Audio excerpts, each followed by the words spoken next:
تو سب سے زیادہ دیکھو اللہ سے محبت ایک دفعہ دل میں تھوڑی سی چنگاری پیدا ہو گئی نا، تھوڑا سا تعلق اللہ سے کنیکشن بحال ہو گیا، اس کا دنیا میں سب سے پہلا فائدہ ملتا ہے سکون۔ اس کا جو دنیا میں سب سے فوراً کیش فائدہ ملتا ہے نا، کیش، وہ کیا ملتا ہے؟ آدمی اپنے آپ کو محفوظ سمجھنا شروع کر دیتا ہے کہ یار میں نے اپنے آپ کو کس کے حوالے کر دیا؟ اللہ کے۔ سب سے پہلا فائدہ یہ کہ بالکل ایسے جیسے ڈاکوؤں کا خطرہ ہو چاروں طرف سے، اور آپ نے دیکھا جی پولیس کی 3-4 موبائلیں ہمارے گھر کے قریب آ کے کھڑی ہو گئی، آدمی لوگ سکون میں آ جاتے ہیں، یار کم از کم یہاں پر موبائل سنیچنگ نہیں ہوگی، سکون سے سو جاؤ۔ تو جب انسان اللہ سے مانگتا ہے اور اپنے آپ کو اللہ کے حوالے کرتا ہے، اور اللہ تعالیٰ نے مانگنے میں کوئی شرطیں نہیں لگائیں، یہ بڑی زبردست بات ہے، کوئی شرطیں نہ کہ یہ والے قوائف پورے کرو گے تو پھر مجھ سے مانگو ورنہ تمہیں مانگنے کی اجازت نہیں ہے۔ کوئی چرسی ہے تو جب تک چرس نہیں چھوڑے گا مجھ سے مانگ نہیں سکتا، کوئی بے نمازی ہے تو جب تک نمازی نہیں بنے گا مجھ سے مانگ نہیں سکتا۔ اللہ کہتے ہیں مجھ سے یہی مانگ لو، یہی مانگ لو، اللہ میں بے نمازی ہوں، مجھے کیا بنا دے؟ نمازی بنا دے۔ جو چیز نہیں ہے وہی مانگو اللہ تعالیٰ سے۔ وقال ربکم ادعونی استجب لکم، قرآن کہتا ہے تمہارا رب کہتا ہے مجھ سے مانگو میں تمہاری پکار کو قبول کروں گا۔ اور کمال کی بات یہ ہے، پہلے مجھے اس آیت کی تفسیر سمجھ میں نہیں آتی تھی۔ اللہ کہتے ہیں مانگو میں تمہیں دوں گا، نہیں مانگو گے ایسے متکبرین کے لیے میں نے جہنم کی آگ رکھی ہے بھائی، یہ سمجھ سے بالاتر۔ میں آپ سے کہہ رہا ہوں مجھ سے قرضہ مانگو، آپ کہتے ہیں شکریہ جی آپ نے آفر کی، ضرورت ہوئی تو مانگیں گے، نہیں تو ٹھیک ہے جی بہت شکریہ۔ میں کہہ رہا ہوں اگر نہیں آئے نا مانگنے کے لیے پھر دیکھو میں گھنڈے بھیجوں گا، کٹ لگواؤں گا۔ آپ کہو گے یہ کون سا طریقہ ہے بھائی، یہ مجھ پر احسان کر رہے ہو یا گن پوائنٹ یہ زبردستی کروا رہے ہو کام؟ سمجھ میں آ رہی ہے بات کہ نہیں آ رہی ہے؟ آپ کہو گے یہ کون سا احسان کا طریقہ ہے؟ میں آپ سے کہہ رہا ہوں کہ آپ میری دعوت پہ آئیے گا، مجھے بڑی خوشی ہوگی، آپ کہیں گے تھینک یو بہت شکریہ آپ کا، آپ نے یاد کیا میں۔ پھر میں کہتا ہوں اگر نہیں آئے نا گنڈے بھیج کے میں کٹواؤں گا۔ آپ کہو گے یہ زیادہ ہو گئی ہے، یہ کیا ہو گئی ہے؟ یہ دعوت نہیں ہے، یہ تو ایک طرح کا جرمانہ ہے میرے اوپر لگا دیا تم نے۔ میں آپ سے کہتا ہوں بھائی میں علاقے کا ناظم ہوں، میں علاقے میں یہ تھانے کا میں ڈی ایس پی ہوں، کوئی مسئلہ ہو میرے پاس آنا۔ آپ کہیں گے سر آپ کا بہت شکریہ، آپ کا ٹرانسفر ہوتے ہی آپ نے سب سے پہلے مجھے یاد کیا، کوئی بھی ضرورت ہوگی آپ کو بتاؤں گا، آگے سے تڑی لگا دی۔ اگر تمہیں کوئی ضرورت پڑی اور نہیں بتایا نا ہے بھائی، سب سے پہلے لاکر میں تمہیں ڈالوں گا۔ تو آپ کہیں گے سر یہ آپ مجھے عزت دے رہے ہیں، یہ میری توہین کر رہے ہیں، تعجب کی بات ہوگی کہ نہیں ہوگی؟ تو اللہ تعالیٰ تو یہی انداز اختیار کر رہے ہیں کہ مجھ سے مانگو میں تمہیں دوں گا۔ ان الذین یستکبرون عن عبادتی سیدخلون جہنم داخرین، نہیں مانگا تو ایسے لوگ ذلیل ہو کر جہنم میں داخل ہوں گے۔ یہ کچھ بات سمجھ میں آ رہی ہے بھائی؟ یہ تو عجیب سی بات ہے نا کہ مانگو، نہیں مانگا تو میں نہیں چھوڑوں گا تمہیں۔ اصل بات یہ ہے کہ علاقے میں ایس ایچ او آیا، کوئی محلے کا دادا آیا، وہ آپ سے کہتا ہے کوئی پرابلم ہو بتانا، آپ کہتے ہیں بڑی نوازش آپ کی، پھر بھی آپ اس کو پرابلم نہیں بتاتے، وہ غصہ نہیں آتا، اس کو غصہ نہیں آتا، اس لیے کہ وہ مخلوق ہے، وہ عاجز ہے، اسے پتا ہے کہ بعض دفعہ بندے کو کام پڑتا ہی نہیں ہے، بعض دفعہ پڑتا ہے تو اس کے کوئی دوسرے تعلقات ہوتے ہیں، بعض دفعہ کام پڑتا ہے لیکن وہ چاہتا ہی نہیں ہے کہ کام وہ ایسا ہی رہے معاملہ۔ لیکن اللہ کے ہاں یہ تینوں آپشن آپ کے پاس نہیں ہے۔ آپ یہ کہیں کہ اللہ تو نے مجھ سے کہا تھا کہ میں تجھ سے مانگوں، لیکن میری کوئی ایسی ضرورت ہی نہیں جو میں مانگوں تجھ سے، یہ کہہ سکتے ہو کیا ہے بھائی؟ اس کا مطلب تم اللہ سے مستغنی ہو گئے، اللہ کے دیے بغیر بھی تمہیں دائیں بائیں سے تمہارے کھانچے کھلے ہوئے، جو اگر کھلے ہوئے ہیں تو وہ کھانچے کس کے اختیار میں ہیں؟ وہ تو اللہ کے ہاتھ میں۔ آپ یہ بھی کہہ سکتے ہو کہ مجھے اس لیے مانگنے کی ضرورت نہیں کہ میرے تو سارے مسائل حل ہو رہے ہیں، میں صبح میری جاب لگی ہوئی ہے، میری تنخواہ ہے، ملٹی نیشنل کمپنی میں اچھی سیٹ پر بیٹھا ہوا ہوں میں، میری سیلری گھر آ جاتی ہے، مہنگائی بھی نہیں ہے، پیٹرول بھی نہیں حکومت نے سستا کر دیا ہے وغیرہ وغیرہ، تو اب تو کوئی مسئلہ ہی نہیں ہے۔ وہ اللہ کہے گا اگر کوئی مسئلہ نہیں ہے بالفرض، اول تو پاکستان میں ہو اور مسئلہ نہ ہو، یہ ہو نہیں سکتا، یہ تو پھر اس کا مطلب ہے آپ سو رہے ہیں، آپ کی کوئی اٹھائے گا اور آنکھ کھل جائے گی آپ کی۔ تو آپ کے ساتھ اگر کوئی مسئلہ نہیں ہے، آپ ان اسباب کو دیکھ رہے ہو، اس کا مطلب آپ سمجھتے ہو کہ ہوتا اسباب سے ہے، اللہ سے نہیں ہوتا۔ بھئی اللہ تو جب چاہے ان اسباب کو فیل کر دے۔ آپ اپنے آپ کو خدا سے مستغنی سمجھ رہے ہو، آپ سمجھ رہے ہو مجھے خدا کی ضرورت نہیں ہے، اس پر اللہ عذاب دے گا کہ تو اپنے آپ کو یہ سمجھ کیسے بیٹھا کہ تجھے ضرورت نہیں ہے میری۔ یہ ایسے محلے کا کوئی دادا آیا اور سارے کام اس کے ہاتھ میں، اس نے آپ سے بولا کوئی تنگ کرے تو مجھے بتانا، اور اسے پتا ہے کوئی نہ کوئی تنگ کر رہا ہے اس کو، آپ پھر بھی نہیں بتا رہے اس کو، وہ بلائے گا، بولے گا بھائی آپ کیوں نہیں بتا رہے، آپ کہتے ہیں بھائی کوئی مجھے تنگ کر رہا ہے تو میں برداشت کر رہا ہوں اس لیے نہیں بتا رہا، اس پہ غصہ نہیں آئے گا اس کو۔ لیکن اگر آپ نے اس سے کہا کوئی مجھے تنگ کر رہا ہے میں آپ کو اس لیے نہیں بتا رہا کہ مجھے پتا ہے کہ میرے جاننے والے ہیں وہ مجھے بچا لیں گے، اس دادے کو غصہ آئے گا کہ میرے علاوہ کون اس محلے کا دادا ہے بھائی، آئے گا کہ نہیں آئے گا؟ تو اللہ کے سامنے ہم یہ بھی نہیں کہہ سکتے کہ اللہ یہ پریشانیاں مجھے تنگ کر ہی نہیں رہی ہیں، مجھے کوئی ٹینشن ہے ہی نہیں، یہ بھی نہیں کہہ سکتے۔ اس لیے نہیں کہہ سکتے کہ ہم انسان ہیں، مخلوق ہیں، اللہ کے ہاتھ میں سارے اسباب ہے، وہ جب پریشان کرنے پر آئے گا، وہ مصیبتیں دینے پر آئے، ہم میں سے کسی میں دم نہیں ہے کہ ان مصیبتوں کو اس کی توفیق کے بغیر برداشت کر لیں، یہ ممکن نہیں ہے، اور یہ بھی ممکن نہیں ہے اس کے علاوہ کوئی وہ مصیبتیں ہم سے دور کر دے۔ کتنی بڑی وعید ہے دعا نہ مانگنے پر، اور جو لوگ دعا نہیں مانگتے حقیقت یہ ہے کہ وہ اپنے آپ کو دعا سے مستغنی سمجھتے ہیں، وہ کہتے ہیں مجھے ضرورت کیا ہے۔ میں ایک چٹکلا سناتا ہوں نا ایسے موقع پہ، ایک آدمی اپنا گدھا بیچنے جا رہا تھا بازار میں، کسی نے پوچھا کیا کر رہا ہے، اس نے کہا کہ یہ گدھا میں جاؤں گا مارکیٹ میں لاکھوں کا بکے گا۔ کسی نے کہا کہ انشاءاللہ کہہ دے کہ اگر اللہ نے چاہا، اس نے کہا انشاءاللہ، یعنی اللہ نے چاہا کہنے کی کیا ضرورت ہے، گدھا میرے ہاتھ میں، نسل اس کی اچھی ہے، مارکیٹ میں گدھے کی مانگ بھی ہے، گدھے مارکیٹ سے کیا ہوئے ہیں شارٹ، اگر وہ ہماری مارکیٹوں میں آتا، اسمبلیوں میں آتا، پتہ چلتا ہے یہاں مارکیٹ سے شارٹ نہیں ہے، ہول سیل کے حساب سے ہمارے ہیں۔ تو اب اسے لوگ کہہ رہے ہیں کہ بھائی بول دے اگر اللہ نے چاہا، وہ کہہ رہے اللہ نے چاہا کہ سب کچھ صحیح ہے، سب کچھ صحیح ہے، مارکیٹ میں گدھوں کی ویلیو بھی ہے اور انتظار میں بھی ہیں لوگ، تو منہ مانگی قیمت پہ بکے گا۔ اچانک کوئی مارکیٹ میں جب پہنچا، ڈاکو آیا، گدھا چھین کے لے گیا، یا اس گدھے کو بیماری بھی مر گیا، اب یہ خالی ہاتھ آ رہا ہے۔ اسی بندے سے رابطہ ہوا، اس سے پوچھا ہاں بھائی کیا ہوا، کہہ رہے انشاءاللہ میں گدھا لے کے جا رہا تھا، انشاءاللہ کوئی ڈاکو آیا، انشاءاللہ اس نے چاقو نکالا، اور انشاءاللہ وہ گدھا مجھ سے چھین کے لے گیا۔ اب بات میں کیا لگا رہا ہے انشاءاللہ، اس نے کہا کمبخت جب لگانا تھا تو اس وقت تو لگایا ہی نہیں انشاءاللہ، اور اب لگا رہا ہے۔ تو ہم پر جب مصیبت پڑتی ہے پھر ہم کہتے ہیں یار اللہ کہاں ہے، تو بھئی یہ تو مصیبت سے پہلے اللہ کو پکارو۔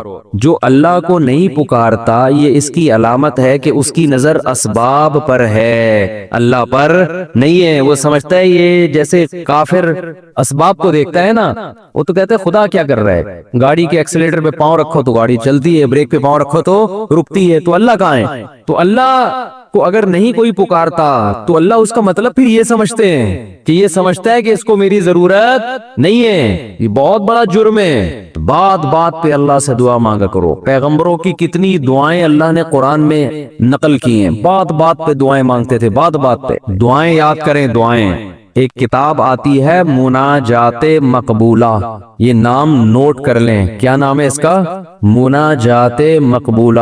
ہر کتاب ہر لائبریری سے مل جائے گی، جو جتنے بھی کتب خانے ہوتے ہیں نا۔ مولانا اشرف علی تھانوی رحمہ اللہ تعالی نے قرآن اور حدیث کی دعاؤں کو جمع کر کے ایک چھوٹی سی کتاب میں لکھ لیا ہے، ایک چھوٹی سی کتابچے میں جمع کر لیا ہے، قرآن کی دعائیں اور حدیث میں جو دعائیں، بہت جاندار دعائیں ہیں وہ۔ اچھا دعا ایسی چیز ہے کہ جب جن الفاظ سے انسان مانگ رہا ہوتا ہے نا، وہ الفاظ بھی اس کے دل پہ اثر کر رہے ہوتے ہیں۔ تو انہوں نے بڑا شاندار کام یہ کیا کہ اب چونکہ دعائیں تو بہت زیادہ ہیں، ساری دعائیں قرآن اور حدیث کی آپ پڑھیں گے تو ایک ہی اتنی لمبی ہو جائے گی پھر، تو انہوں نے اس کو 7 حصوں میں ڈیوائیڈ کر دیا، سمجھتے ہیں؟ ہفتے کے دن، اتوار کے دن، یہ یعنی 7 منزلیں بنا دی ہیں اس کا ترجمہ بھی ملتا ہے، یعنی وہ دعائیں عربی میں اور نیچے اس کا ترجمہ۔ آپ بے شک عربی نہ پڑھے، ترجمہ پڑھ لیں، وہ روزانہ کا معمول بنائیں۔ اس سے کیا ہوگا، آپ کو قرآن و سنت کی دعائیں یاد ہونا شروع ہو جائیں گی۔ وہ ایسی جاندار دعائیں، ایسی جاندار، ان دعاؤں میں آپ کو لطف آنا شروع ہو جائے گا، چسکا لگ جائے گا۔ کیسی کیسی دعائیں دیکھو، ایک پڑھ کے سناتا ہوں۔ اللہم قسم لنا من خشیتک ما تحول به بیننا وبین معصیتک، اے اللہ ہمیں اتنا اپنا خوف دے دے، ہمارے دل میں اپنا اتنا خوف ڈال دے کہ وہ خوف ہمارے اور تیری نافرمانی کے درمیان آڑ بن جائے۔ سمجھ میں آ رہی ہے بات؟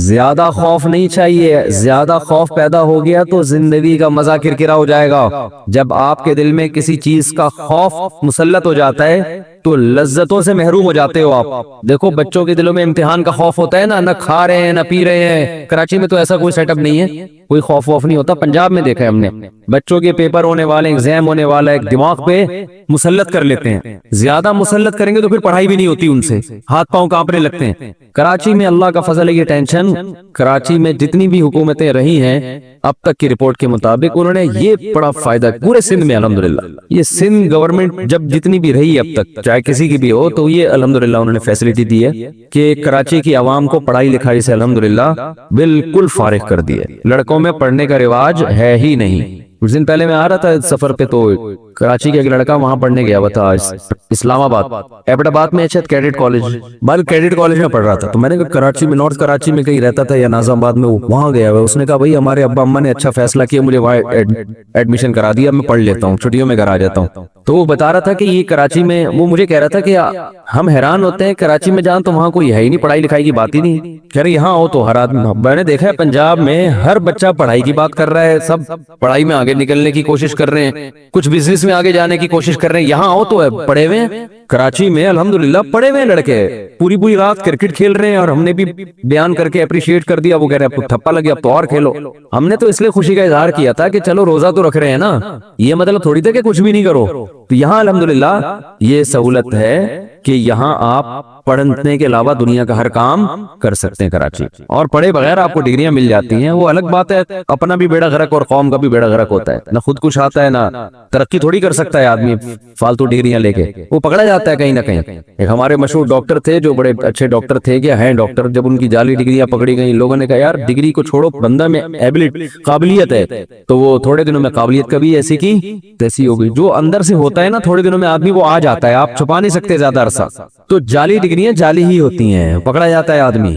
تو میں یہ بتا رہا تھا کہ قرآن کیا کہتا ہے, حدیث کیا کہتی ہے, نبی نے دعا سکھائی کہ اے اللہ اتنا خوف, زیادہ خوف مسلط ہو گیا تو پڑھائی سے بھی گئے, نیند سے بھی گئے, کھانے سے بھی گئے. تو اللہ کا بھی اگر زیادہ خوف پیدا ہو گیا صحت بھی خراب ہوگی.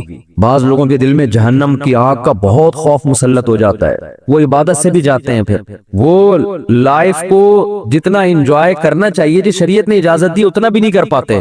تو اس لیے ہمارے نبی نے دعا سکھائی, اللہم قسم لنا من خشیتک ما تحول به بیننا وبین معصیتک. یہ میں مناجات مقبولہ کی دعاؤں کا ایک تھوڑا سا تعارف پیش کر رہا ہوں آپ کے سامنے کہ کتنی پیاری دعائیں ہیں. اے اللہ ہمیں اتنا خوف اپنا دے دے جو ہمارے اور تیری نافرمانی کے درمیان آڑ. کیونکہ خوف کا مقصد ڈرنا برائے ڈرنا نہیں ہے, خوف کا مقصد ہے جہنم سے بچنا, اور وہ جب بچیں گے جب گناہ سے بچیں گے. تو کم سے کم اتنا خوف تو ہو کہ جب گناہ کی طرف دل مائل ہو تو تیرا خوف رکاوٹ بن جائے, گناہ سے روک لے ہم کو. وَمِن طَاعَتِكَ مَا تُبَلِّغُنَا بِهِ جَنَّتَكَ, اپنی اطاعت کا اتنا جذبہ دے دے جو ہمیں جنت تک پہنچا دے. کیا ہوا بھائی, کیا ہوا؟ وَمِن طَاعَتِكَ مَا تُبَلِّغُنَا بِهِ جنتک, یہ اسی کی تکمیل ہے. وَمِنَ الْيَقِينِ, یہ بڑا پیارا جملہ ہے, وَمِنَ الْيَقِينِ مَا تُهَوِّنُ بِهِ عَلَيْنَا مَصَائِبَ الدُّنْيَا. اے اللہ اپنا اتنا یقین دے دے, اتنا یقین, تیری ذات پہ اتنا یقین آ جائے کہ تو سب کچھ کرنے والا تو ہی ہے. اتنا یقین آ جائے کہ دنیا کی مصیبتیں ہلکی لگنے لگیں, ڈپریشن میں نہ جائیں ہم مصیبتوں کی وجہ سے. جو اللہ کو نہیں مانتے نا, جب وہ دیکھتے ہیں کوئی ٹینشن آ رہی ہے تو وہ کہتے ہیں یار اس ٹینشن کی یہ وجہ ہے اور یہ وجہ تو ختم نہیں ہوگی, تو میں تو ٹینشن میں زندگی گزاروں گا, تو خودکشی کی طرف جائیں گے. اور جس کو پتا ہے کہ یہ دینے والا کون ہے, اللہ, وہ میرا خیر خواہ ہے, وہ مجھے سنورنے اور بنانے کے لیے دے رہا ہے, وہ یہ ٹینشن دور بھی کر سکتا ہے, وہ کسی سبب کا محتاج نہیں, اس میں میرا فائدہ ہے, تو اس سے وہ ٹینشن کیا ہو جائے گی, ہلکی. تو اے اللہ اتنا یقین اپنا دے دے جس یقین کی وجہ سے دنیا کی مصیبتیں ہمیں ہلکی لگنے لگیں. اگر اتنا بھی یقین نہیں ہے تو یہ یقین نہیں ہے. وَمِنَ الْيَقِينِ مَا تُهَوِّنُ بِهِ عَلَيْنَا مَصَائِبَ الدُّنْيَا وَمَتِّعْنَا بِأَسْمَاعِنَا وَأَبْصَارِنَا وَقُوَّاتِنَا أَبَدًا مَا أَبْقَيْتَنَا. اے اللہ تو نے ہمیں آنکھ کی نعمت دی, سننے کی نعمت دی, بولنے کی نعمت دی, چلنے کی اور بات کرنے کی, یہ تمام نعمتیں جب تک ہماری زندگی ہے یہ نعمتیں ہم باقی رکھنا، معذوری سے ہمیں بچانا. سمجھ رہے ہو کہ نہیں سمجھ رہے؟ آج لوگ دولت مانگ رہے ہوتے ہیں، صحت کو فوکس نہیں کر رہے. آنکھ کی بینائی چلی جائے، خدا نخواستہ کیسی اندھیر زندگی ہے، سننے کی طاقت چلی جائے. وَمَتِّعْنَا بِأَسْمَاعِنَا وَأَبْصَارِنَا وَجَمِيعَ قُوَّاتِنَا أَبَدًا مَا أَبْقَيْتَنَا وَاجْعَلْهُ الْوَارِثَ مِنَّا. یہ اس سے بھی زیادہ خاندانی جملہ. کافر بھی چاہتا ہے کہ میری آنکھوں میں دیکھنے کی طاقت، کانوں میں سننے کی طاقت، زبان میں بولنے کی طاقت، میری تمام جو جسم کے پارٹس ہیں وہ صحیح رہیں تاکہ میں دنیا کی نعمتوں سے مزے اڑاؤں. تو اللہ ہم صرف اس لیے نہیں کہہ رہے کہ یہ تمام چیزیں باقی رکھ کہ ہم دنیا میں مزے اڑائیں، دنیا میں بھی لذت، اور یہ جو تو نے ہمیں طاقتیں دی ہیں یہ آخرت میں بھی ترقی کا ذریعہ بن جائیں. تو ڈبل مزے ہو گئے کہ نہیں ہو گئے ہے بھائی؟ کیونکہ جس آدمی میں قوت اور طاقت نہیں ہوتی مختلف چیزوں کی، وہ آخرت کے کام بھی زیادہ نہیں کر سکتا. تو وَاجْعَلْهُ الْوَارِثَ مِنَّا، ان کے اثرات باقی رہے. قیامت کے دن فائدہ ہوئی، ان آنکھوں سے ہمیں ان کان سے اچھی بات سنی تھی اور ہدایت مل گئی، تو یہ فائدہ ہو گیا نا اس کان کا آخرت میں. آنکھوں سے اچھی چیز دیکھی اور ہدایت مل گئی، اللہ کی نشانیاں دیکھی اور عبرت حاصل ہوئی ان آنکھوں سے. ماں باپ کی زیارت کی، بیت اللہ حج کی، اللہ کے گھر کی زیارت کی، تو یہ آنکھوں کی لذت بھی ہے، اور اس لذت سے دنیا کا فائدہ بھی اور آخرت کا فائدہ بھی. وَاجْعَلْهُ الْوَارِثَ مِنَّا وَاجْعَلْ ثَأْرَنَا عَلَى مَنْ ظَلَمَنَا وَانصُرْنَا عَلَى مَنْ وَانصُرْنَا عَلَى مَنْ وَاجْعَلْ ثَأْرَنَا عَلَى مَنْ ظَلَمَنَا وَانصُرْنَا عَلَى مَنْ عَادَانَا. جو ہم سے دشمنی کرے اے اللہ تو اس کے خلاف ہماری مدد کر. دنیا میں بہت سارے دشمن ہیں، کچھ کو آپ جانتے ہیں، بہت سو کو نہیں جانتے. وَلَا تَجْعَلْ مُصِيبَتَنَا فِي دِينِنَا، اے اللہ اگر کوئی مصیبت مقدر میں ہے ہی تو دنیا کی طرف پھیر دینا، دین ہمارا اس سے محفوظ رکھنا. دنیا کی مصیبت ختم ہو جاتی ہے، دین پہ کو نقصان اگر ہو گیا اس کے اثرات ہمیشہ ہمیشہ رہیں گے. وَلَا تَجْعَلْ مُصِيبَتَنَا فِي دِينِنَا وَلَا تَجْعَلِ الدُّنْيَا أَكْبَرَ هَمِّنَا. یہ جب مانگا کرے نا خوب شوق سے، اس کا مفہوم سوچ سوچ کے، اے اللہ دنیا ہمارا بڑا غم نہ بنا دینا کہ ہماری بڑی چاہت ہی کیا ہو. آج آپ دیکھیں، آپ کسی پوچھیں تجھے دنیا میں سب سے بڑی ٹینشن کیا ہو؟ کیا بزنس؟ تیرا سب سے بڑا مسئلہ کیا ہے؟ صحت. تیرا سب سے بڑا مسئلہ کیا ہے؟ بیوی ٹھیک ہو جائے. تیرا سب سے بڑا مسئلہ کیا ہے جو تو چاہتا ہے؟ یار میرا سب سے بڑا مسئلہ ہے میری شادی ہو جائے. تیرا سب سے بڑا مسئلہ کیا ہے؟ یار ابا ٹھیک ہو جائیں. تیرا سب سے بڑا مسئلہ کیا ہے؟ یار میرے بال نہیں ہے سر پہ، میں سارا دن اسی کوشش میں لگا رہتا ہوں سر پہ بال نکل آئے. بھائی تیرا سب سے بڑا مسئلہ کیا ہے؟ بھائی مجھے اللہ نہ کرے کینسر ہے، میرا سب سے بڑا مسئلہ اس وقت یہ بن چکا ہے میرا کینسر کسی طرح سے ٹھیک ہو جائے. بھائی تیرا سب سے بڑا مسئلہ کیا ہے؟ یہ لوگوں کی آپ سروے کریں تو یہی ہوگا نا. سمجھ میں آ رہی ہے بات؟ اکبر ہمینا کا مطلب سب سے بڑا مسئلہ، سب سے بڑی ٹینشن.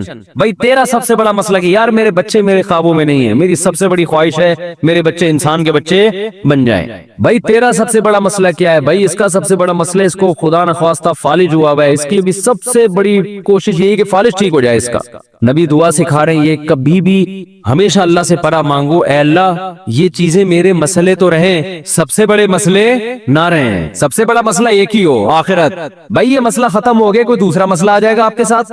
کیا خیال ہے؟ ادھر میری طرف دیکھیں، ادھر کیوں دیکھ رہے ہیں؟ ابھی آپ کا سب سے بڑا مسئلہ ہے، میرا بیان سنیں آپ بیٹھے. اچھا مجھے کچھ اس وجہ سے دیکھ رہے تھے آپ مجھے. اچھا ٹھیک ہے ٹھیک ہے میں دیکھ رہا ہوں، اس میں دیتا ہوں دعا میں. 4 لاکھ روپے جمع ہوا ہے، جمع کرنا بھی تھوڑی سی. اچھا میں جمعے کی نماز کے بعد دیتا ہوں. تو سب سے بڑا مسئلہ جو میرا اور آپ کا ہو تو حدیث میں آتا ہے کہ اللہ سے دعا مانگو لا تجعل الدنیا اکبر ہمنا، اے اللہ یہ دنیا کے جو بکھیڑے اور مسائل ہیں یہ ہمارا سب سے بڑا مسئلہ نہ ہو. سب سے بڑا مسئلہ ہمارا ایک ہو، بھائی کینسر ٹھیک ہو یا نہ ہو، آخر صحیح ہو جائے. ہم نے ایسے علماء کو دیکھا ہے موت کے وقت شفا کی زیادہ فکر نہیں ہے ان کو کہ میں ٹھیک ہو جاؤں، فکر یہ ہے کہ بھلے مر جاؤں لیکن مغفرت ہو جائے آخرت میں. ہمارے ایک استاذ تھے 45-50 سال بمشکل ان کی عمر ہوگی، بیمار ہو گئے بہت سخت. تو میں جب بھی ان سے ملنے کے لیے جاتا ان کی عیادت کے لیے، عام طور پہ جب آپ بیمار کی عیادت کے لیے ملے تو بس وہ ایک ہی چیز کر رہا ہوگا، یار میں ٹھیک ہو جاؤں، بس میں ٹھیک ہو جاؤں، بس میں ٹھیک ہو جاؤں، فلاں ڈاکٹر. وہ اس کے علاوہ اس کی کوئی چاہت نہیں ہوتی. ہم جب ان سے ملنے کے لیے گئے تو بڑی شدید تکلیف میں، نلکیاں لگی ہوئی ہیں، ڈرپ چڑھ رہی ہے، بہت کمزور ہو گئے. ہم نے کہا کیسی طبیعت ہے؟ کہہ رہے طبیعت ٹھیک نہیں ہے، دعا کرو اللہ مجھے شفا دے دے. پھر تھوڑی دیر میں کہنے لگے بس دعا کرو اللہ مجھ سے آخرت میں حساب نہ لے. ہر تھوڑی دیر کے بعد بھائی اگر میری زندگی ختم ہو رہی ہے تو بس دعا کرو اللہ مجھ سے آخرت میں حساب نہ لے. دنیا دار آدمی کہتا ہے بس ختم ہو رہی ہے تو نہیں ختم نہیں ہو, بس یہ دعا کرو, یہ میں مرنا نہیں چاہتا بھائی میں کسی بھی قیمت پہ. وہ اللہ سے مانگ بھی رہے گے شفا, ہم اللہ کے بندے ہیں, ہم نے اللہ کے سامنے یہ تھوڑی کہنا ہے کہ اللہ تیری مرضی ٹھیک کرتا ہے تو کر دے, نہیں تو نہیں, یہ نہیں, ہم نے تو دعا تو یہ مانگنی ہے اللہ ہم کمزور ہے ٹھیک کر دے. بڑا مسئلہ اس سے بھی بڑا ہے, وہ کیا ہے؟ آخرت. کمپیئر ہے, کمپیریٹیو ڈگری ہے. اگر کوئی مسئلہ آپ کا سب سے بڑا ہے تو آخرت اس سے بھی بڑا مسئلہ ہونا چاہیے. اگر آپ کا مسئلہ آپ کی بیگم ہے تو آخرت اس سے بھی بڑا مسئلہ ہونا چاہیے. اکبر ہمنا, سب سے بڑا مسئلہ میرا اور آپ کا کیا ہونا چاہیے؟ اللہ. اب یہ ہم کبھی بیان میں سن لیتے ہیں, لیکن جب آپ پراپر یہ دعائیں مانگتے رہیں گے, اے اللہ میرا سب سے بڑا مسئلہ دنیا نہ ہو, تو دل پہ اثر ہوگا کہ نہیں ہوگا, اس کا استحضار ہوگا کہ نہیں ہوگا کہ میں تو اللہ سے بار بار یہی مانگتا ہوں کہ میرا سب سے بڑا مسئلہ دنیا نہ ہو, اور آج میں نے سب سے بڑا مسئلہ اس کو بنایا ہوا ہے. وَلَا تَجْعَلِ الدُّنْيَا أَكْبَرَ هَمِّنَا وَلَا مَبْلَغَ عِلْمِنَا, میری نالج کی انتہا بھی دنیا نہ ہو. آپ کی نالج گھوم پھر کے کس کی طرف آتی ہے؟ دنیا کی طرف.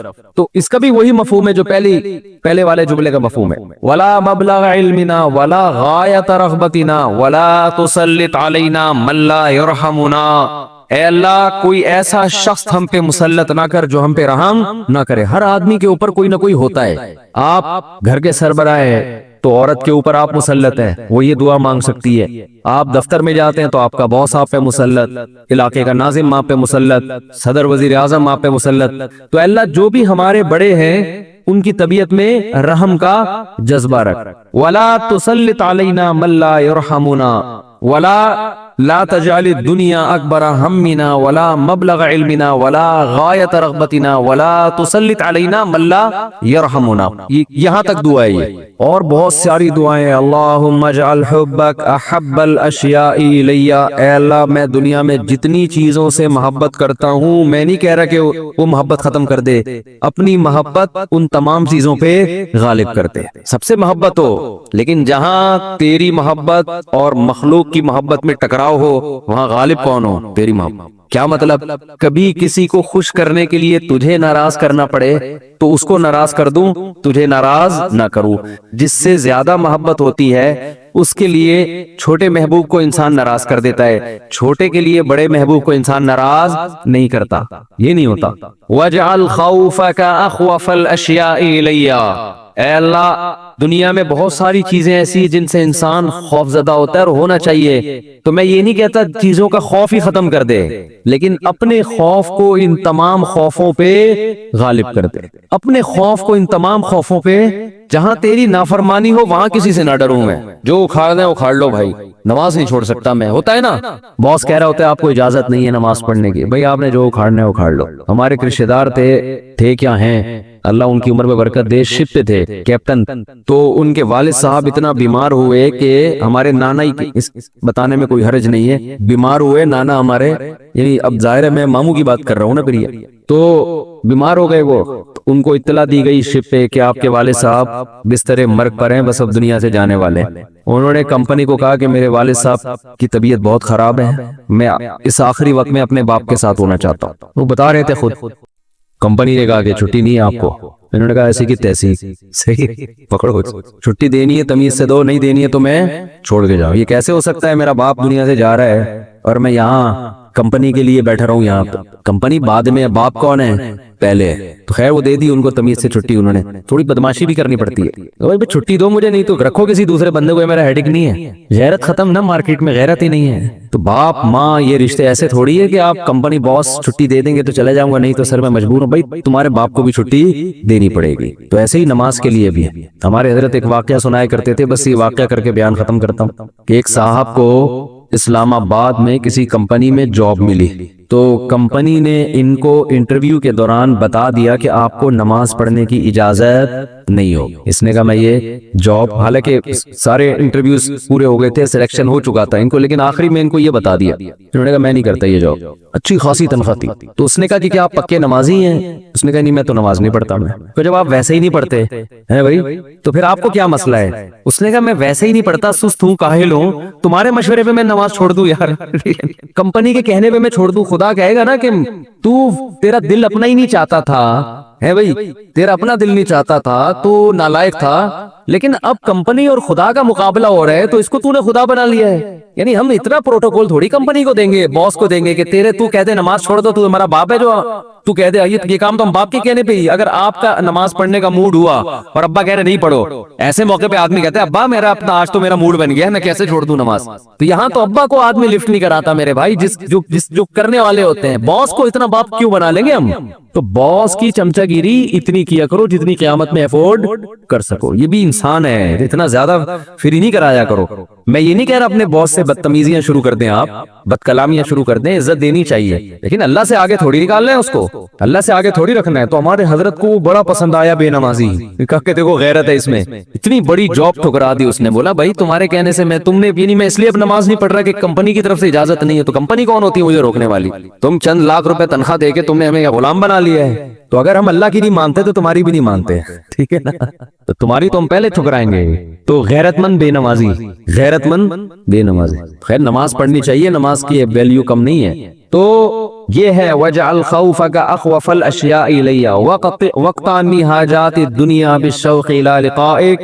اے اللہ اپنی ملاقات کا شوق اتنا دے دے کہ دنیا کی حاجتوں کی تمنا نہ رہے. اتنا شوق ہو جائے کہ اس دنیا میں سب سے بڑا شوق ہی یہ بن جائے. تو پھر یہ ثانوی درجے میں ہو. اور آخری جملہ اس دعا کا وَإِذَا أَقْرَرْتَ أَعْيُنَ أَهْلِ الدُّنْيَا مِن دُنْيَاهُمْ فَأَقْرِرْ عَيْنِي مِنْ عِبَادَتِكَ.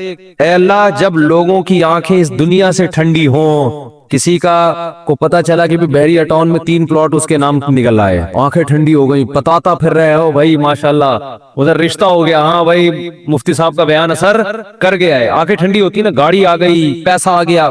تو اے اللہ اس وقت میری آنکھیں اپنی عبادت میں ٹھنڈی کرنا، مجھے عبادت کی ایسی لذت دے دے، اپنے سامنے راز و نیاز اور مناجات کی، اور اپنے سامنے دعا مانگنا اور نماز پڑھنا اور تیری تلاوت کرنا اور تیری عبادت کرنا، تیرے سے تعلق ایسا ہو جائے کہ میری آنکھیں دنیا سے ٹھنڈی نہ ہو. مجھے مزہ کس میں آئے؟ تجھ سے راز و نیاز کرنے میں. یہاں بھی یہ نہیں کہا جا رہا مجھے دنیا نہیں دینا، مجھے پلاٹ نہیں چاہیے، مجھے گاڑی نہیں چاہیے بھائی، کون مستغنی تھوڑی ہے اللہ سے، سب کچھ چاہیے، لیکن جو لذت ہو نا، لذت وہ ان چیزوں میں نہیں ہو، ان ٹکڑوں میں، کھلونوں میں.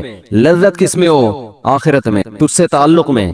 تو وہ خرید لیں مناجات مقبولہ، کیونکہ دعائیں تو بہت ہیں نا، ہم کن دعاؤں پہ بیان کرتے رہیں. تو ایک دن ہفتے کو آپ نے جو اس میں لکھا ہوا ہے ہفتے کو یہ پڑھے، اتوار کو آسانی کے لیے، ترتیب کے لیے، تو اس سے پورا ہفتہ 1 دن 2 دن 3 دن 4 دن پھر پڑھتے رہیں گے تو وہ دعائیں آہستہ آہستہ آپ کو یاد ہونا شروع ہو جائے گی. پھر ایک دن آپ آٹو پہ ہو جائے گی، ٹھیک ہے.